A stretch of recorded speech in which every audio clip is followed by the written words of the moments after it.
Não que seja necessário mais alguma prova, mais alguma evidência de que a delação de Mauro Cid é completamente nula, a forma que ela foi arrancada é criminosa e ele deveria estar na sua casa nesse momento e todo esse julgamento deveria ser engavetado por ser um dos momentos mais vergonhosos do judiciário brasileiro. Não que seja necessário, mas não é que surge uma nova evidência, dessa vez documental mesmo, tá? De que Mauro Cid mentiu e que a delação dele não vale nada? Vamos lá, vou mostrar para vocês. Saiu uma matéria na Veja que, curiosamente, não foi muito veiculada nos outros canais, no resto da imprensa, mas é isso aqui, ó. O mapa que pode fulminar a versão de Cid sobre as conversas de sua delação. Contextualizando. Cid estava proibido de usar redes sociais, estava proibido de conversar com outras pessoas do processo, senão a delação seria anulada e ele voltaria para a cadeia. Beleza. Daí primeiro sai um áudio do Mauro Cid falando que o julgamento é uma farsa, eles querem prender Bolsonaro de qualquer forma, porque na cabeça do Moraes o Bolsonaro acabou com a vida dele, que eles não estão nem aí para provas, que eles já decidiram a sentença. Beleza. Aí depois sai um outro áudio dele falando a mesma coisa. E aí usando um Instagram, usando um perfil do Instagram de uma Gabriela R702, com foto dele, com áudio dele, com mensagens dele falando as mesmas coisas. Esse julgamento não vale nada, esse pessoal está pressionando, eu estou sendo coagido e tudo mais. Mauro Cid vai com o advogado dele lá no Alexandre de Moraes e fala que, olha, é mentira, esse perfil não é meu, não fui eu que usei, isso aí é hacker, tá? Isso aí estão tentando me incriminar, eu nunca conversei, é um absurdo, é fake news, tentando proteger a delação, mesmo com o áudio dele, foto dele. Foi pedido, então, para que a rede social, no caso, a Meta, fizesse uma investigação para saber quem criou esse perfil, com qual e-mail e qual localização esse perfil foi criado, inclusive usado. E aí saiu a resposta. Vamos lá. Dados do IPI do computador usado para administrar e-mail que criou o perfil Gabriela R702 indicam região próxima à casa do delator. E aí tem todas as informações documentais aqui mostrando que ele estava na casa dele, ou próximo à casa dele. Vamos ver a matéria. O mapa do setor militar urbano em Brasília, a poucos metros da praça onde o acampamento com apoiadores de Jair Bolsonaro foi montado após a derrota do capitão nas eleições de 2022, é a mais recente tentativa da defesa do ex-presidente de desqualificar a delação premiada do tenente Mauro Cid. A partir de informações das empresas Meta e Google, que relataram ao Supremo Tribunal Federal dados do perfil do Instagram Gabriela R702, que é o perfil que ele estava usando para falar com o advogado do Câmara, advogados de Bolsonaro encaminharam à corte informações de geolocalização que mostram que a conta utilizada clandestinamente para tratar da delação revelada em uma sequência de reportagens de Veja foi criada nas proximidades da casa do delator. Tá? Não só isso. O e-mail usado é Mauro Cid... Ah, desgrama. O e-mail que foi usado... Porcaria, volta, não quer voltar. O e-mail que foi usado é o e-mail Mauro Cid... Aqui, ó. maurocidgmail.com. Tá aqui, ó. maurocidgmail.com. E foi criada... Aqui, ó. A data que ela foi criada, eu vi aqui, ó. A data de nascimento dele... 17 de maio de 1979, e ela foi criada em 2005. Olha só, 3 de janeiro de 2005. Como então que foi criado agora uma conta para hackear? Mas continua, vamos lá. Convocado para prestar esquecimentos à PF, o ex-ajudante de ordens de Bolsonaro insistiu que não é dele a conta. Disse que nunca falou com ninguém sobre os depoimentos que prestou como colaborador de justiça e acusou advogados ligados ao ex-presidente de terem feito investidas contra a mãe, a esposa e uma das filhas. Aí vamos lá. A partir de um site que identifica a localização de endereços IP, advogados do Bolsonaro informaram ao STF que o computador que administra o e-mail usado para a criação do perfil estava na região onde mora Mauro Cid. As empresas Meta e Google já haviam revelado que o perfil foi criado como um e-mail pessoal de Cid, existente há mais de 20 anos, ou seja, o e-mail do Cid há mais de 20 anos, que o endereço eletrônico para verificação da conta da rede social é um outro e-mail do militar e que entre os dados para uma eventual recuperação de conta está o celular pessoal. Ou seja, eles comprovam aqui que essa conta foi criada por Mauro Cid sem a menor sombra de dúvida. Perto da casa dele, geolocalização, aqui ó, perto da casa dele, e-mail oficial dele, e-mail secundário dele e número do celular dele para recuperação de conta. Dentro desse perfil estava áudios dele, foto dele, falando com o advogado do Câmara, ou seja, a regra é clara, tá? Usou rede social, entrou em comunicação, conversa com outros sindicatos, outros réus, perde a delação e volta para a prisão. Mas por que o Moraes não derruba a delação do Mauro Cid? Por que o Moraes está aceitando o Mauro Cid fazer estudo e não leva ele preso? Quer prender o Câmara, quer investigar o advogado do Câmara, mas não o Mauro Cid. Simples. Se anular a delação do Mauro Cid, acaba o julgamento. Acaba. Não tem mais julgamento nenhum se anular a delação do Mauro Cid.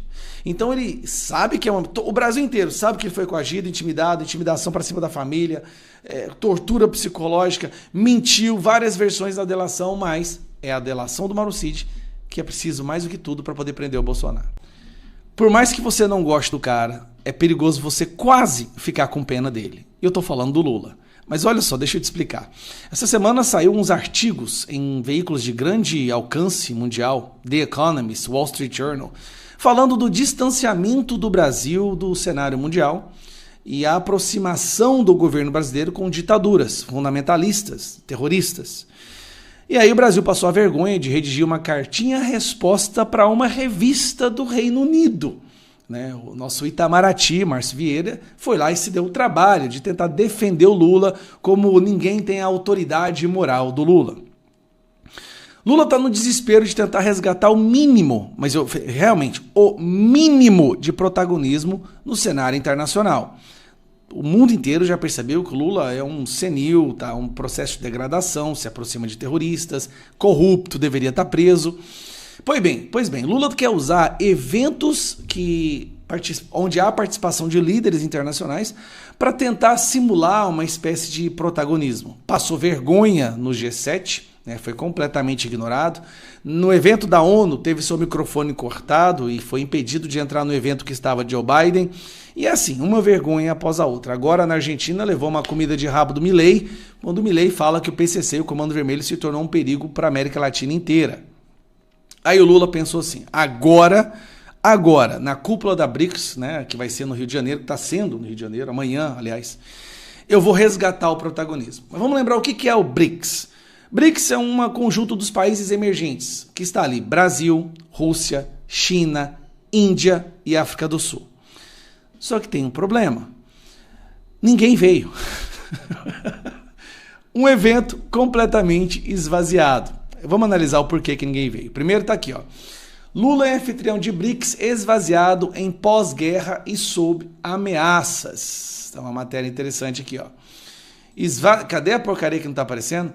Ih, desgrama. Pensei que eu tinha organizado isso aqui. Vamos lá. Aqui. BRICS esvaziado enfrenta dificuldades para manter a agenda. Por quê? Porque não tem países o bastante para manter uma agenda do BRICS, tá? Agora, essa parte aqui, até a Globo está identificando isso, olha isso. O presidente da China, Xi Jinping, pergunto como você vê, como você avalia esse esvaziamento da cúpula.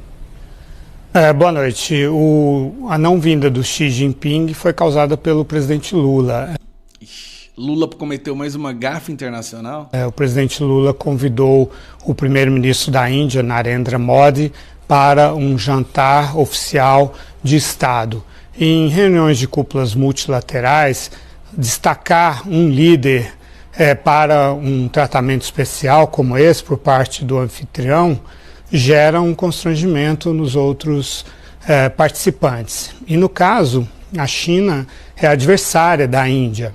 O Xi Jinping conversa com o Narendra Modi em alguns fóruns, principalmente de segurança, como o Fórum de Segurança de Xangai, de cooperação de segurança e tal. Mas o Xi Jinping não aceitaria ir a uma reunião de cúpula na qual ele tivesse um tratamento inferior, ao seu, principalmente a qualquer outro líder, e mais ainda um país com quem ele tem disputas territoriais e uma disputa por influência geopolítica. Então, é a primeira vez que o Xi Jinping não participa de uma cúpula dos BRICS desde que ele assumiu a presidência em 2013. Só um detalhe, a China corresponde a 69% do PIB dos BRICS. Quase 70% de todo o produto interno, da soma dos produtos internos dos países membros do BRICS, é da China. Então a China não ir, isso por si só já acaba. Em relação ao Vladimir Putin, realmente o presidente Lula insistiu muito para que ele viesse, né? Mas o Vladimir Putin talvez acredite mais nas instituições brasileiras do que o presidente Lula, né? Afinal, pela lei brasileira, pela Constituição, o Brasil teria que prender o Putin se ele viesse aqui, porque ele mandou sequestrar milhares de crianças ucranianas que estão separadas de suas famílias. Então, peraí, Lula tá do lado de um cara que manda sequestrar crianças e foi condenado pelo Tribunal Penal Internacional, então seria uma obrigação do Brasil prender ele quando ele viesse aqui. Lula causa um conflito, uma crise diplomática com a China. Aí, eu achei ótimo. Por quê? Porque o Lula se distanciou e xinga os Estados Unidos na esperança de que a China vá acolher o Brasil. E a China está comprando o nosso país. Mas ele cria uma crise diplomática com a China, com Xi Jinping, porque ele fez um jantar separado com o presidente da Índia. Agora vamos lá, quero mostrar esse detalhe da matéria aqui que eu achei interessante. Vamos lá. Esse aqui, ó. Ih, desgrama. Vou pegar aqui para aumentar um pouquinho. Teve outro país que decidiu não vir. Lula fez questão de colocar o Irã como membro. E o presidente do Irã lá, o Massaud Pezeshkian, não veio. Sabe por quê? Porque o Irã está querendo uma atitude mais enérgica do Lula contra Israel. Você acredita nisso? Primeiro que o Lula mandou o Alckmin lá para a posse desse cara. É um ditador, manda matar todo mundo. Gay não tem vez no Irã, é LGBT. Então não veio para cá. Olha só. Não veio China, Rússia, Irã e Egito. Então, se você for olhar o grupo inicial do BRICS, que são esses aqui, ó, não veio China, Rússia, Irã e Egito. Só aqui, 85% do PIB do BRICS não veio. Então não tem BRICS. Quais países que vieram? São os países parceiros. Sabe qual que veio? Cuba, uma ditadura da Cuba. Nigéria, ditadura. Uganda, ditadura. Vietnã, ditadura. As ditaduras vieram. Por quê? Porque o Lula é um apoiador de ditaduras e o mundo já reconhece ele como sendo um apoiador das ditaduras. Quando foi ter aquele evento lá na Rússia, onde nenhum país democrático foi, só o Lula apareceu, ao lado de ditadores.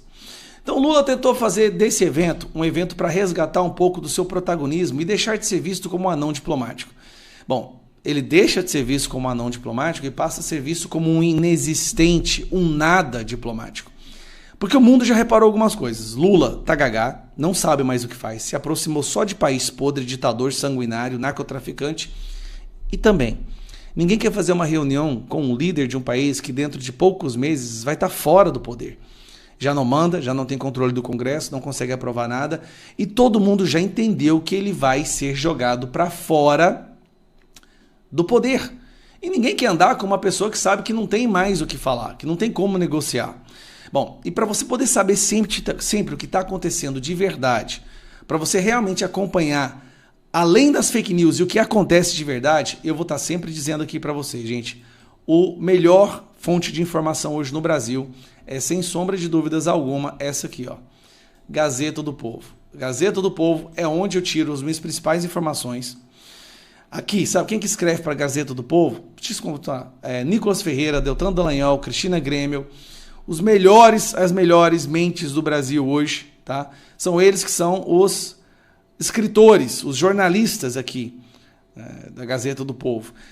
Então, se você quer ler Nicolas Ferreira, Van Hatten, Deltan Dallagnol, venha para a Gazeta do Povo, promoção agora que eles estão tendo, R$ 1,90 por mês. Gente, isso não existe, gente. R$ 1,90 por mês. nos primeiros 6 meses, você pode cancelar se você quiser depois. R$ 1,90 por mês, isso é 95% de desconto, tempo limitado. Gazeta do Povo, ela é conservadora, é cristã, não aceita dinheiro público. Se a Gazeta do Povo passar a Folha de São Paulo e Estadão, a gente vence a guerra de narrativa, a verdade vence. Então, vamos assinar a Gazeta do Povo como os principais comunicadores do Brasil fazem. Um abraço.